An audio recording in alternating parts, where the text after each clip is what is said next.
Uma mensagem de um número desconhecido apareceu na tela do meu celular. Não reaja. Eles estão filmando você. Meu nome é Altun, tenho 32 anos e trabalho como desenvolvedora de inteligência artificial em Seattle. Durante 4 anos, dediquei minha vida à criação de um algoritmo de inteligência artificial avaliado em dezenas de milhões de dólares. Aquela sexta-feira deveria ser apenas uma comemoração íntima em meu apartamento antes do lançamento do projeto. Minha madrasta e meu meio-irmão estavam na sala abrindo garrafas de champanhe, fingindo estar orgulhosos de mim.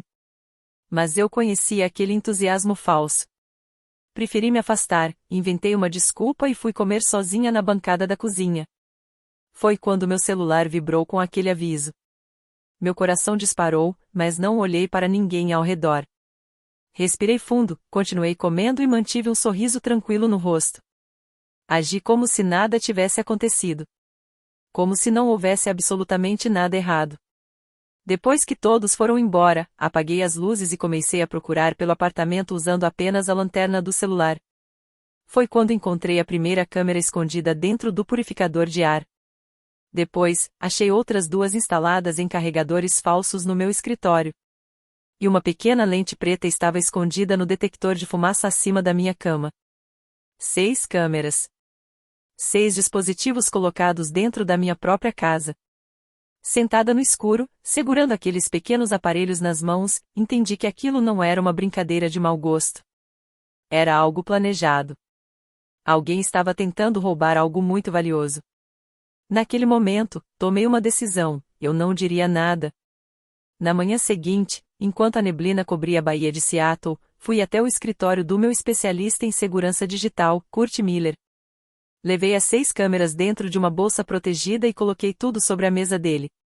Kurt não perdeu tempo com perguntas desnecessárias. Vestiu luvas antiestáticas, desmontou cuidadosamente os dispositivos e analisou cada componente. Isso não é equipamento barato, disse ele, apontando para um pequeno chip. Eles usam cartões SIM 4G próprios. Não dependem da sua rede de internet. Quem instalou isso queria uma conexão direta e constante com os próprios servidores. Observei enquanto ele organizava as peças sobre a mesa. Você consegue desligar o sinal? Perguntei. Kurt pegou um equipamento de análise e respondeu. Consigo. Mas se a conexão cair de repente, quem estiver monitorando vai perceber que você descobriu. Se for alguém experiente, vai mudar de estratégia imediatamente. Precisamos controlar o que eles estão vendo. Ele conectou as câmeras a um sistema isolado e começou a trabalhar. Em vez de cortar a transmissão, criou uma espécie de intermediário digital, um servidor proxy que permitiria que nós controlássemos o fluxo de informações. Preciso de um vídeo seu trabalhando, ele disse. Entreguei a ele um pendrive com um backup do sistema de segurança legítimo do meu apartamento, gravado 2 dias antes. O vídeo mostrava exatamente o que eu precisava, eu sentada no escritório de casa, digitando códigos do meu projeto de inteligência artificial, fazendo pausas ocasionais para tomar café. Era uma imagem perfeita de uma rotina normal. E agora, seria a imagem que meus invasores acreditariam estar vendo. Kurt carregou aquele arquivo de vídeo no servidor proxy e começou a manipular os dados enviados pelas câmeras. Ele alterou os pacotes de informação, fazendo o sistema dos dispositivos acreditar que aquele vídeo gravado anteriormente era uma transmissão ao vivo. Depois, ajustou os horários e os registros digitais para que tudo parecesse perfeitamente real. Quando terminou, ele enviou o fluxo falso pela conexão móvel das câmeras. Está pronto, disse Kurt, afastando-se do monitor. Ele apontou para a tela e explicou. Neste momento, essas câmeras estão transmitindo uma versão antiga da realidade. Para quem estiver acompanhando, você está no seu apartamento, trabalhando no computador. Eles estão recebendo uma imagem em alta definição sem nenhuma falha. Mas a verdade é que sua casa está vazia. E estava mesmo. Eu já havia desmontado meu espaço de trabalho.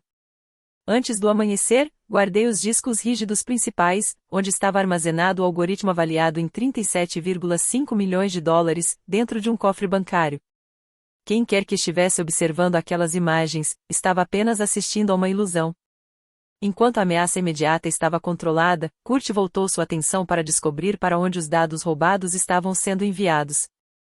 Ele analisou o caminho das informações e rastreou os pacotes que saíam das câmeras. Depois de alguns minutos, encontrou o destino. Os arquivos estão indo para um serviço comercial de armazenamento em nuvem, disse ele, olhando para o segundo monitor. Quem fez isso está pagando por uma enorme capacidade de armazenamento. Ele continuou investigando.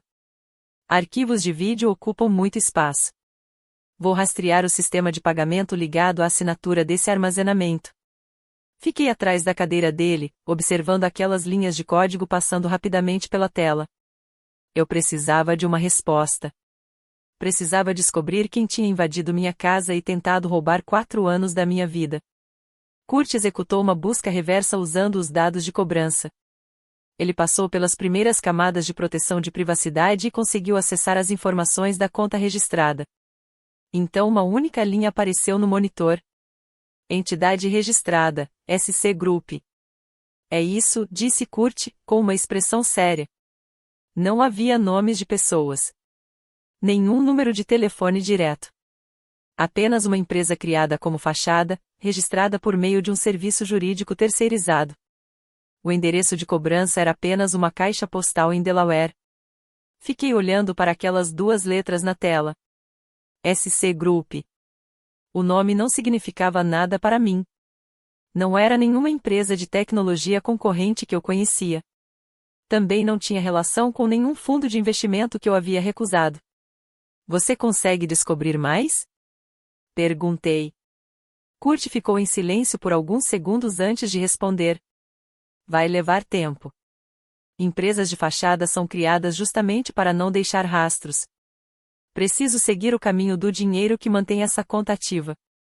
Isso significa passar por barreiras bancárias e encontrar quem realmente está por trás disso. Vou continuar analisando, mas por enquanto chegamos a um bloqueio. Saí do escritório dele cerca de 1 hora depois. Do lado de fora, a neblina de Seattle estava ainda mais densa, refletindo exatamente a confusão que eu sentia por dentro. Eu ainda não sabia quem estava sentado atrás de uma tela assistindo a falsa gravação de mim trabalhando. Poderia ser alguém de uma empresa rival. Talvez um antigo colega ressentido. Talvez alguém que eu nem imaginava. Eu não tinha um suspeito concreto. Segurei firme o volante enquanto observava os carros à minha frente. O servidor proxy havia me dado algo que eu precisava desesperadamente: tempo. Mas eu ainda estava no escuro. Alguém queria o meu trabalho, o meu algoritmo, anos da minha dedicação.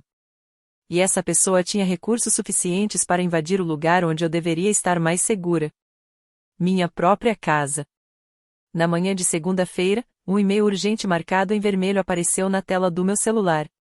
Era uma mensagem da minha advogada de propriedade intelectual, Vera Sterling.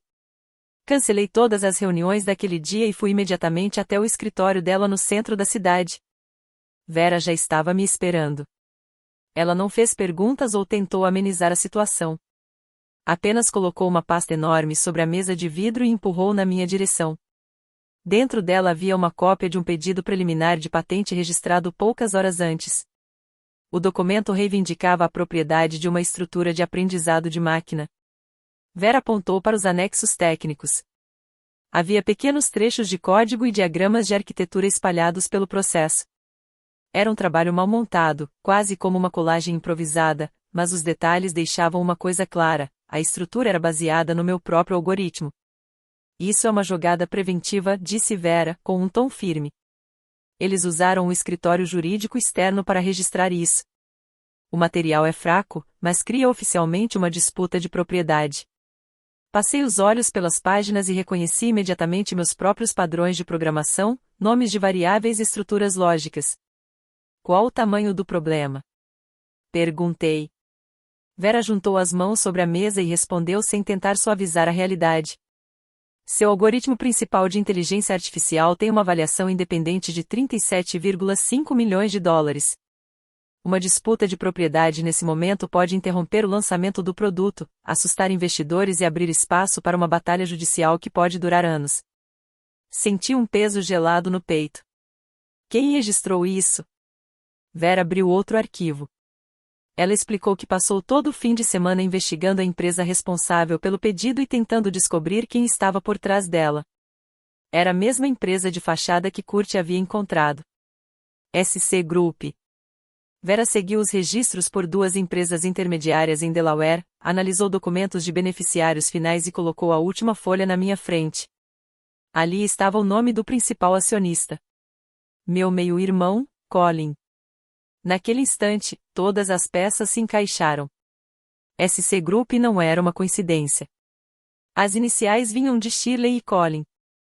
Minha própria família havia instalado 6 câmeras escondidas dentro da minha casa para tentar roubar o trabalho que construí durante anos. Saí do escritório de Vera em silêncio e caminhei até meu carro. Sentei no banco do motorista e liguei para meu pai, Ronald. Antes de tomar qualquer medida legal contra minha madrasta e meu irmão, eu precisava dar a ele uma chance de intervir. Ronald atendeu no segundo toque. Mantive minha voz controlada e profissional. Expliquei sobre o pedido de patente, a empresa de fachada e os códigos que haviam sido copiados. Nos primeiros minutos, ele pareceu ouvir com calma. Fez perguntas sobre datas, pediu detalhes e disse que iria analisar os documentos. Também afirmou que Colin jamais faria algo assim de propósito. Então ouvi um barulho do outro lado da linha. Alguém pegou o telefone da mão dele. Era Shirley. Altum, você precisa parar com isso agora, disse ela. A voz dela carregava uma preocupação falsa, cuidadosamente feita para que meu pai escutasse. Você está exausta e está imaginando coisas. Devolva o telefone para o meu pai, exigi. Ela ignorou meu pedido. Começou a falar mais alto, cortando minhas palavras e dizendo a Ronald que eu estava ficando paranoica. Acusou-me de criar teorias absurdas para prejudicar Colin e impedir o sucesso dele. Tentei explicar que meu código havia sido roubado, mas ela distorceu tudo. Disse que o excesso de trabalho estava afetando minha mente e que eu estava criando uma história para justificar minha desconfiança. Ela só quer ficar com todo o dinheiro para ela, ouvi Shirley dizer ao meu pai. Está tentando destruir o próprio irmão. Do outro lado da linha, ouvi Ronald suspirar. Quando ele voltou a falar, sua voz havia mudado completamente. O homem racional com quem eu conversava alguns minutos antes parecia ter desaparecido. Altum, disse ele, com um tom de profunda decepção. Pare de fazer acusações absurdas contra sua família. Você precisa procurar ajuda, não um advogado. Pai, eles roubaram meus dados, respondi. Chega, Ronald interrompeu. Ele se recusou a ouvir mais qualquer coisa. Antes que eu pudesse terminar, a ligação caiu. Voltei para o apartamento em completo silêncio. Entrei na sala, coloquei as chaves sobre o balcão e fiquei alguns segundos parada, tentando processar tudo. O servidor proxy de Kurt ainda estava enviando para eles o vídeo gravado de mim trabalhando no código. Mas os microfones e as câmeras físicas continuavam ativos. Olhei para o detector de fumaça no teto. Naquele momento, o peso da traição do meu próprio pai caiu sobre mim de uma vez. As lágrimas começaram a escorrer pelo meu rosto, não de tristeza, mas de pura frustração. Eu nem tentei escondê-las. Eu tinha certeza de uma coisa: Shirley e Colin provavelmente estavam assistindo a transmissão ao vivo e comemorando a minha derrota. Na noite de terça-feira, o sistema de alerta personalizado que Kurt havia instalado no meu celular vibrou de repente. Peguei o aparelho e abri a notificação criptografada. A mensagem era curta e direta. Um usuário externo acabou de estabelecer uma conexão ativa com o servidor proxy ligado à rede de câmeras. Alguém estava assistindo ao meu escritório naquele exato momento. Entrei na sala e me sentei diante da mesa. Eu sabia que Colin estava do outro lado, olhando para uma tela, esperando que eu cometesse algum erro. Então decidi entregar exatamente o que ele queria ver. Abri meu notebook e ignorei meus protocolos normais de segurança. Eu precisava parecer uma desenvolvedora cansada, alguém com pressa demais para seguir todos os procedimentos. Abri um simples bloco de notas sem criptografia e aumentei a janela até ocupar praticamente toda a tela. A luz branca do monitor iluminou meu rosto no quarto escuro. Então comecei a digitar. Usei uma fonte grande em negrito, garantindo que a câmera escondida acima de mim conseguisse captar cada detalhe. Escrevi uma única linha. Servidor interno de testes 10.45.82.12. Logo abaixo, acrescentei: autenticação desativada. modo de depuração temporário. Eu sabia que as câmeras instaladas por eles tinham capacidade avançada de aproximação. Colin perceberia aquele texto imediatamente. Ele ampliaria a imagem, ajustaria o foco e tentaria usar aquele endereço como uma porta de entrada. Fiquei olhando para a tela por alguns minutos, fingindo analisar aquelas informações. Depois me levantei, deixei o notebook aberto e saí do escritório. Fui até a cozinha, servi um copo de água fria e fiquei parada no escuro, esperando. Eu precisava descobrir se a ganância dele seria maior que a cautela. E foi. Colin caiu na armadilha.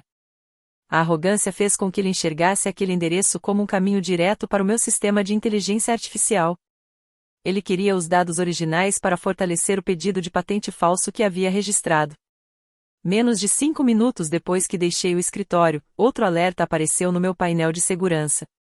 A notificação vinha diretamente do ambiente isolado que Kurt havia criado. Alguém tinha acabado de tentar acessar o endereço IP que eu havia deixado visível na tela. Mas aquele endereço não levava ao meu banco de dados real. Levava a uma armadilha. Um honeypot. Era uma rede falsa criada para parecer um servidor corporativo vulnerável. Kurt havia preparado aquele ambiente cuidadosamente, enchendo os arquivos virtuais com milhares de dados inúteis que imitavam estruturas de um sistema de inteligência artificial. Para qualquer invasor, parecia uma oportunidade perfeita. Na realidade, era uma prisão digital. E a porta estava completamente aberta. Observei os dados em tempo real pelo meu celular enquanto o invasor iniciava uma sequência de download em massa. No instante em que aquele computador externo começou a acessar os arquivos falsos, a armadilha foi ativada. O sistema criado por Kurt entrou em ação imediatamente, executando uma resposta silenciosa. Ele removeu as camadas básicas de proteção usadas pelo invasor e começou a registrar cada movimento em tempo real. O painel de monitoramento começou a preencher a tela com informações concretas. O sistema capturou o endereço de origem da conexão que estava baixando os arquivos. Registrou também detalhes do navegador utilizado, o sistema operacional e várias características técnicas do dispositivo. O programa de Kurt foi ainda mais longe.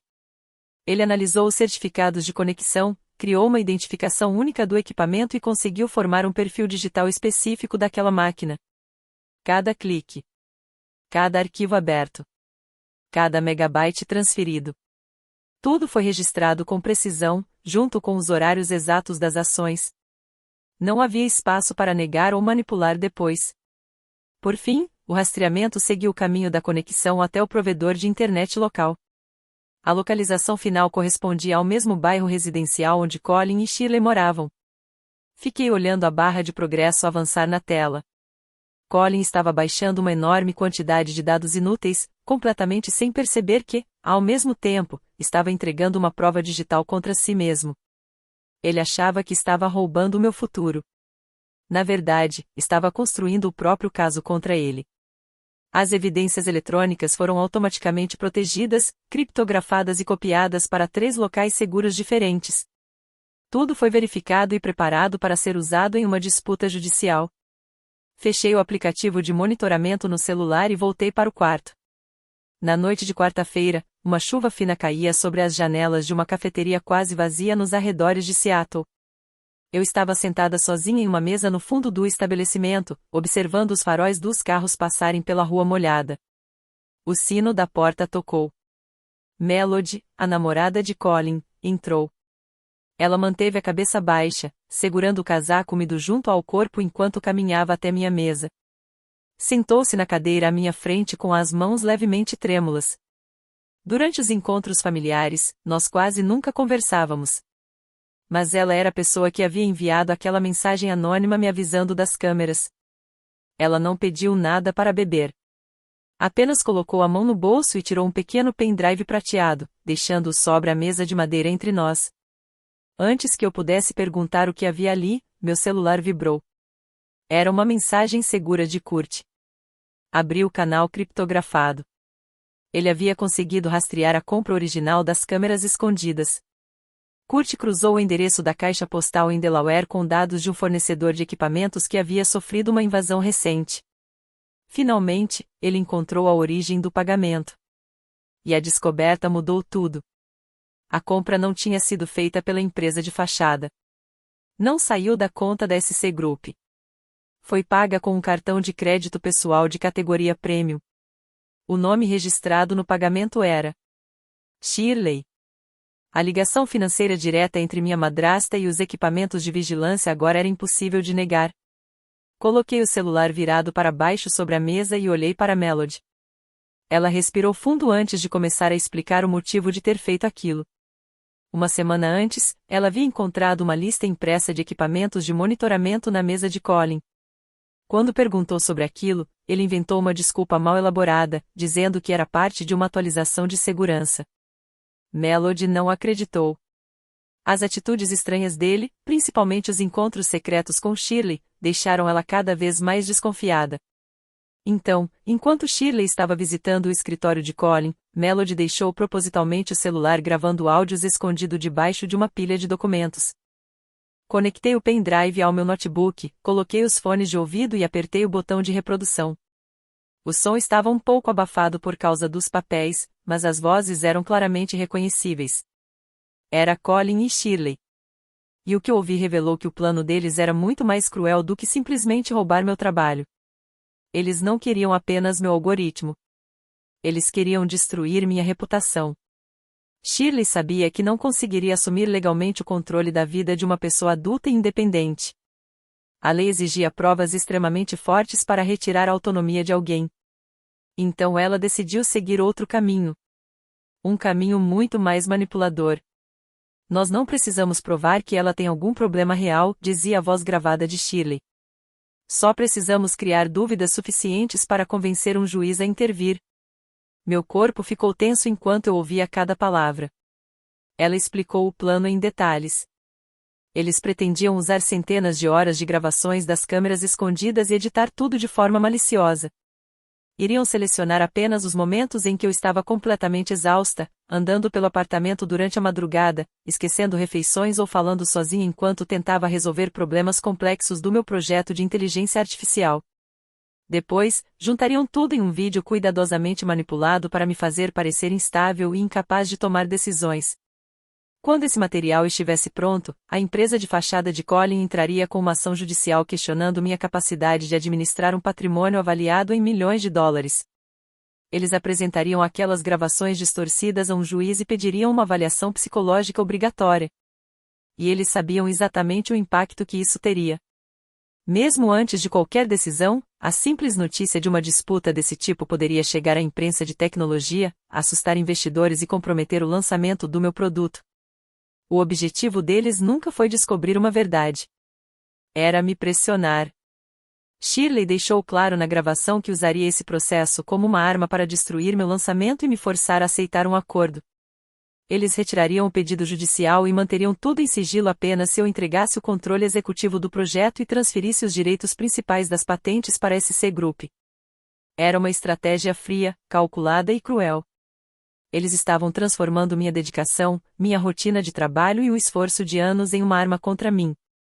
Desliguei os fones de ouvido lentamente. Eu já sabia que minha família havia ultrapassado todos os limites. Mas ouvir o plano completo em suas próprias vozes tornava tudo ainda mais difícil de aceitar. Melody ficou em silêncio, olhando para as próprias mãos vazias sobre a mesa. Com a voz baixa, disse que não conseguiria continuar naquela casa assistindo enquanto eles planejavam destruir minha vida aos poucos. Peguei o arquivo de áudio e transferi tudo para meu cofre digital criptografado. Prometi a ela que sua identidade seria preservada e que ninguém saberia que ela havia me ajudado. Também aconselhei que ela pegasse seus pertences e deixasse Colin imediatamente. Se fosse possível, que saísse da cidade antes que o fim de semana chegasse. Ela apenas concordou com a cabeça, levantou-se e saiu pela porta da cafeteria em meio à chuva. Eu permaneci sentada naquela mesa. Agora eu tinha todas as peças. Os registros financeiros comprovavam a ligação deles com os equipamentos de vigilância. Os registros do Honeypot mostravam a tentativa de roubo de dados. E aquela gravação revelava a intenção por trás de tudo. Segurei firme o celular onde estava armazenada a última prova. Faltavam exatamente 48 horas para o maior evento de lançamento tecnológico da Costa Oeste. Como eu esperava, a campanha para destruir minha reputação começou. Publicações anônimas começaram a aparecer em importantes fóruns de tecnologia de Seattle, espalhando acusações de que o algoritmo de aprendizado de máquina do meu produto havia sido roubado. Pequenos blogs especializados começaram a publicar rumores sem qualquer comprovação. As histórias diziam que eu havia explorado um jovem desenvolvedor brilhante e tomado para mim uma tecnologia que supostamente pertencia a ele. Meu celular não parava de vibrar. Investidores preocupados, membros do conselho confusos e jornalistas insistentes começaram a exigir explicações imediatas. Mas eu não respondi. Pedi à minha equipe de relações públicas que não divulgasse nenhum comunicado e recusasse todas as entrevistas. Ignorei completamente os e-mails chegando sem parar. Escolhi o silêncio. Eu queria que Colin e Shirley levassem a própria mentira até o ponto máximo. Quanto maior fosse a história que eles criassem, maior seria a queda quando a verdade aparecesse. Enquanto isso, na sala de reuniões segura do escritório de Vera, o clima era completamente diferente. Não havia emoção. Apenas estratégia. Ela estava em pé diante de uma grande mesa de madeira, organizando cuidadosamente todas as provas que acabariam destruindo o plano deles. Vera montou uma enorme pasta jurídica com divisórias detalhadas. Cada documento foi colocado na ordem correta, seguindo todos os procedimentos necessários para garantir que nada fosse questionado em um tribunal. A primeira seção continha os registros de rede extraídos do servidor Honeypot de Kurt. Eles mostravam, sem margem para dúvidas, a invasão realizada por Colin e a tentativa de acessar dados protegidos. A segunda parte reunia os documentos financeiros completos que ligavam diretamente à compra das câmeras escondidas ao cartão de crédito pessoal de Shirley. A terceira seção continha uma transcrição oficial e certificada da gravação de áudio.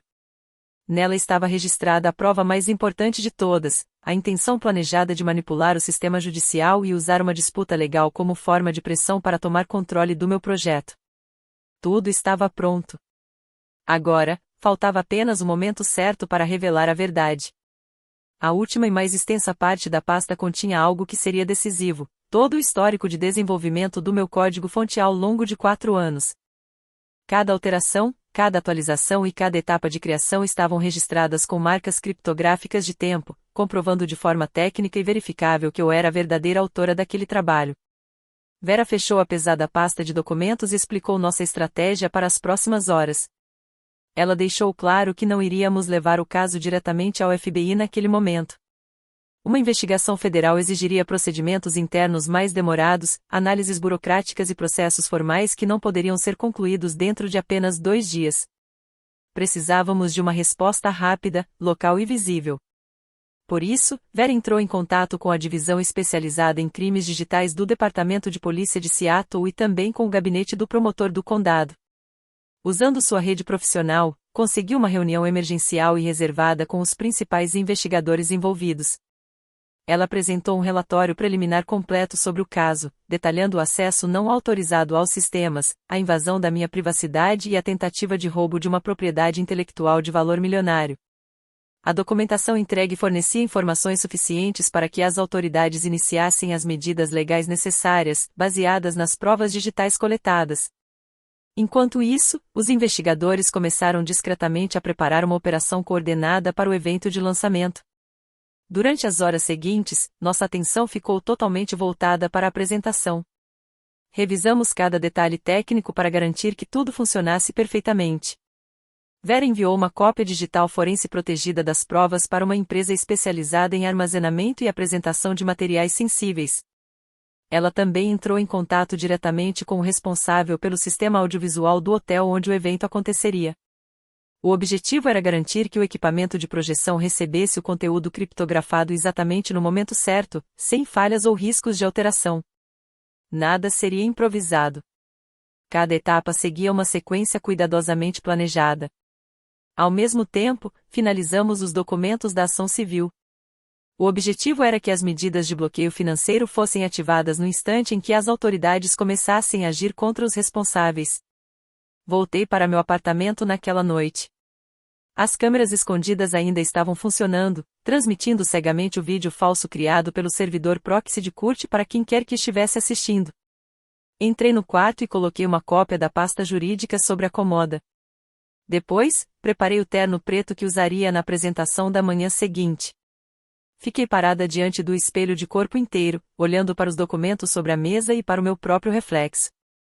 Analisei a pessoa que estava olhando de volta para mim. Eu não sentia medo. Não sentia dúvida. E, pela primeira vez em muito tempo, não carregava nenhuma culpa pelas decisões que havia tomado. Eu sabia exatamente o que estava fazendo. E estava pronta para revelar a verdade. Eu sabia exatamente o peso do que aconteceria no amanhecer seguinte. Assim que eu atravessasse aquelas portas e desse início ao plano, as consequências seriam definitivas. O vínculo com minha família seria destruído para sempre. Não haveria reconciliação no futuro. Não haveria acordos. Não haveria pedidos de desculpas capazes de apagar o que fizeram. Naquele momento, eu entendi que a família que eu conhecia já não existia mais. A sala de conferências de um hotel no centro de Seattle estava lotada. Os flashes das câmeras iluminavam constantemente o palco. Jornalistas de tecnologia, investidores e especialistas do setor ocupavam todos os lugares disponíveis, atraídos pelos rumores que haviam tomado conta da indústria.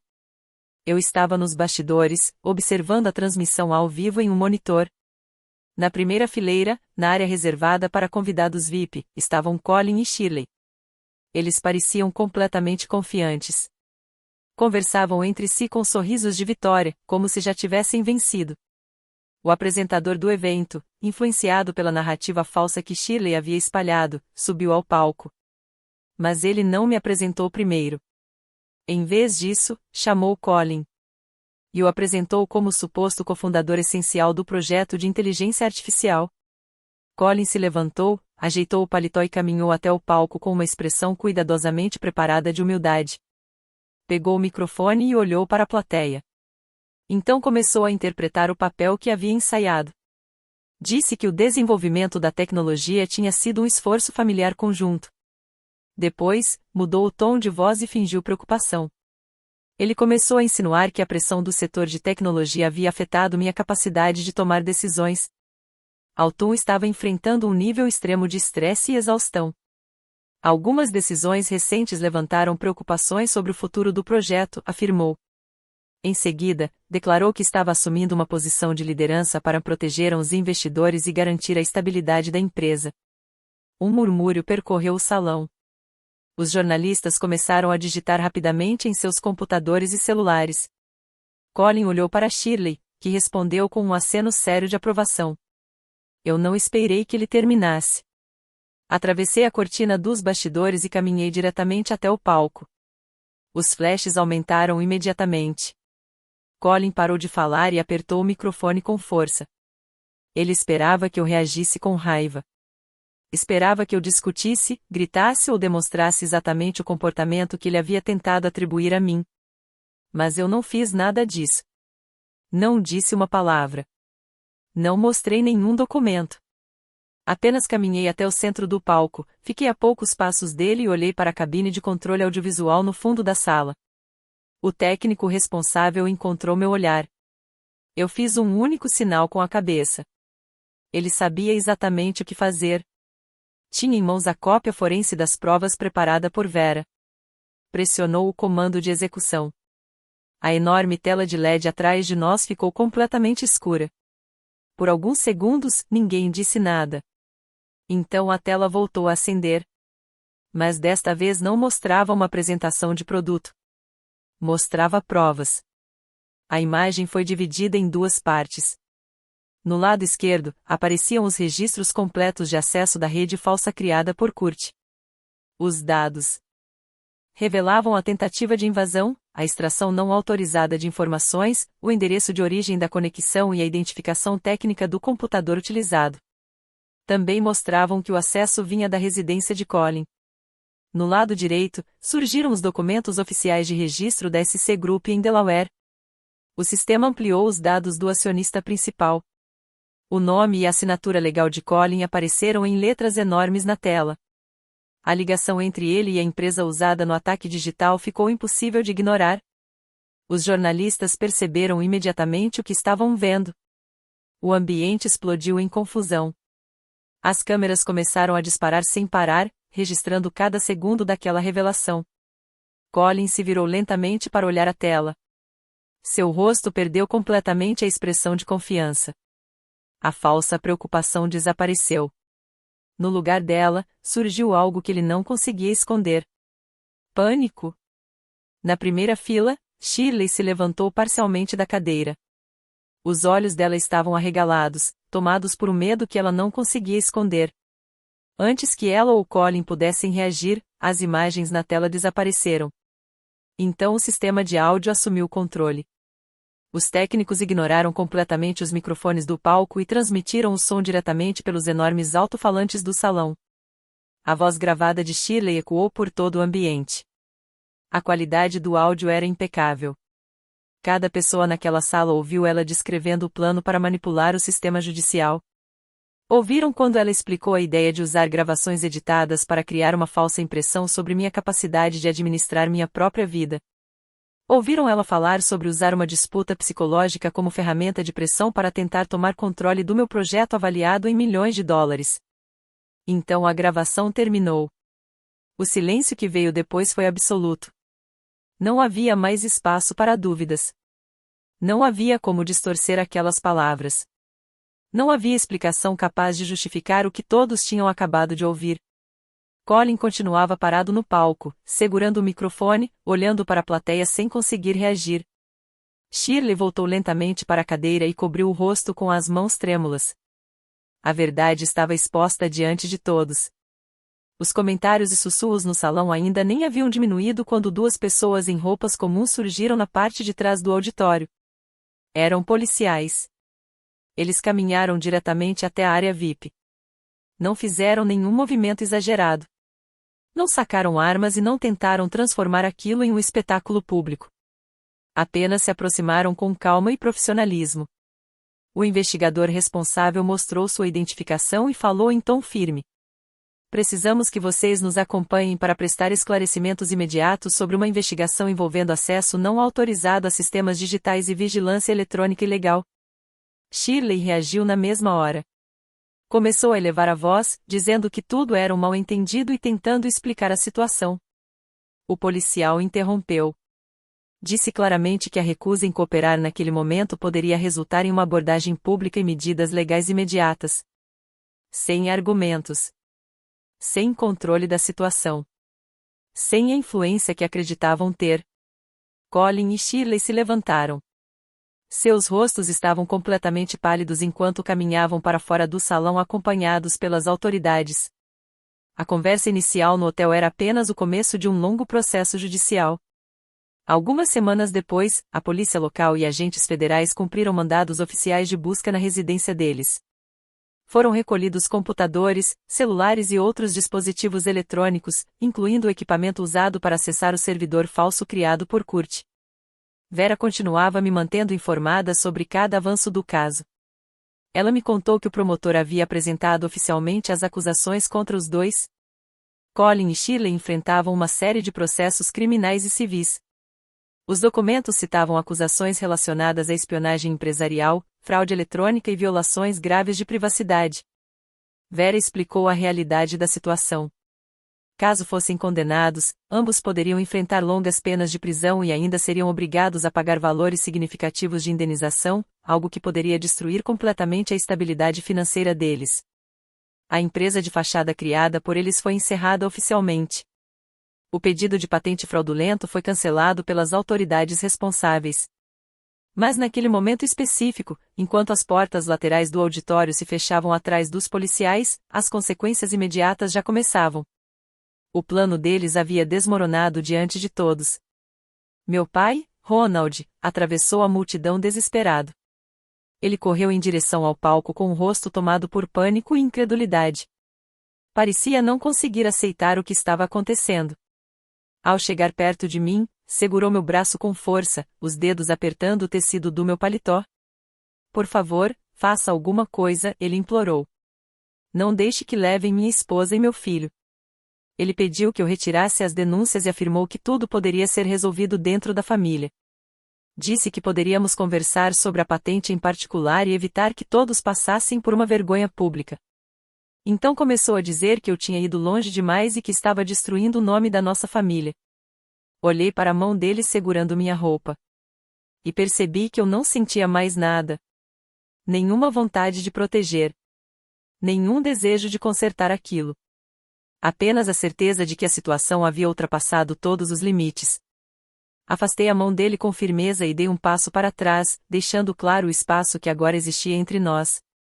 Olhei diretamente para os olhos assustados dele e disse a única verdade que importava naquele momento. Isso não é mais uma discussão de família. Minha voz saiu calma. Isso é uma investigação criminal grave. As provas digitais já estão com as autoridades responsáveis e com a divisão especializada em crimes cibernéticos. Ele ficou em silêncio. Eu não tenho mais controle sobre esse processo. E mesmo se tivesse, eu nunca usaria isso para apagar o que aconteceu. Ronald permaneceu parado. A expressão dele mudou enquanto tentava entender que aquela decisão era definitiva. Mas eu não fiquei ali esperando que ele aceitasse. Não havia mais nada para explicar. Virei as costas e saí sem dizer outra palavra. Desci pelo outro lado do palco e deixei o local pelo corredor reservado dos bastidores. Quando saí para o frio de Seattle, entendi que aquele era o momento em que eu encerrava, de forma definitiva, o vínculo com aquela parte da minha vida. Naquela mesma tarde, alterei meu número pessoal de telefone. Também pedi à equipe de segurança da empresa que impedisse qualquer acesso futuro de Ronald, Colin ou Shirley à minha residência e aos meus escritórios. Eu construí minha empresa de tecnologia do zero. Passei anos trabalhando, criando e protegendo aquilo que conquistei. E eu não permitiria que a ganância de pessoas próximas destruísse tudo pelo qual lutei. Algumas traições mudam completamente uma relação. Algumas pessoas precisam ser afastadas para que possamos continuar seguindo em frente. A confiança não deve ser entregue de forma cega. Ela precisa ser conquistada. E, quando alguém ultrapassa limites importantes, proteger a própria vida e o próprio futuro também significa estabelecer fronteiras firmes. Obrigado por acompanhar minha história até o final. Agora quero saber a sua opinião. Você acha que levar Colin e Shirley à justiça e cortar definitivamente os laços com Ronald foi uma atitude cruel, ou foi uma decisão necessária para proteger a mim mesma? Deixe sua opinião nos comentários.